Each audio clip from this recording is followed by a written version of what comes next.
Každý z nás to už videl.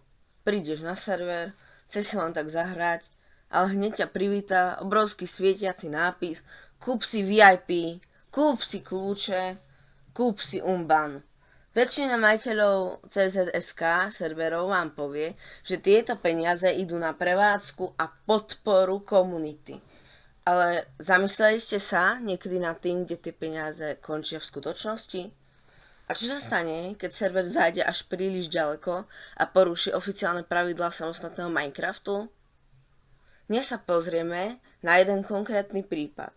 Server MC Rybáš. Ukážeme si, ako funguje ich biznis model, prečo ignorujú pravidlá a hlavne, čo sa stane, keď sa jeden hráč rozhodne nechať to tak. Čo je EULA a prečo ju MC Rybáš porušuje? Pre tých, ktorí nevedia, každý, kto spustí Minecraft server, musí súhlasiť s tzv. EULou. Podmienkami používania od Mojangu. Tieto pravidlá jasne hovoria. Servery nesmú predávať výhody, ktoré ovplyvňujú hrateľnosť. Žiadne OP kity, žiadne zbrane, žiadne herné peniaze za reálne eurá. Môžete predávať kozmetické veci, ako sú klobúky, prefixy alebo efekty.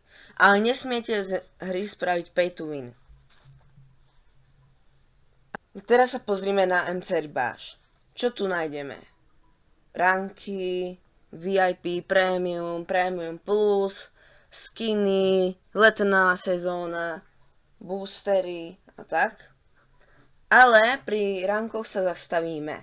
Ak si scrollnite dole v rankoch, tak tam máte zoradené jednotlivé výhody tých rankov a pri Premium Plus a tých rankov je tam, máte až niekoľko percent plus XP boost a iné boosty a máte dennú odmenu od 250 gemov po 350 gemov, nejak tak. A proste máte to tam strašne veľa tých výhod, ktoré sa dajú prirovnať k tomu pay to win. A máte tam ešte v Premium Plus aj kity za polovičnú cenu, takže je to trochu pay to win. Teraz je realita. Kam idú tie peniaze? Argument majiteľov takýchto serverov je vždy rovnaký. Hosting a technika sú drahé. Poďme si ale naliať čistého vína. Prevádzka priemerného Minecraft servera na CZSK scéne nestojí tisíce eur mesačne. Hostingy alebo dedikované servery sú dnes dostupné za zlomok toho, čo takýto masívny obchod dokáže zarobiť za jediný víkend. Deckám príde vreckové. Kam teda idú tie peniaze? Odpoveď je jednoduchá. Priamo do vrecka majiteľov.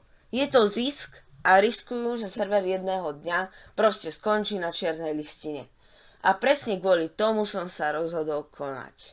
Bod zlomu. Moje nahlásenie. Veľa ľudí na takéto servery len nadáva v čete alebo na Discorde, ale nič s tým nespravia. Ja som si povedal, že to tak nenechám. Otvoril som oficiálnu stránku Mojangu, zozbieral som všetky dôkazy o tom, čo MC Rybáš na svojom shope predáva a server som na férovku nahlásil za porušenie EULA. Mojang takéto reporty preveruje anonymne a spracovanie chvíľu trvá, takže na finálny verdikt si musíme počkať.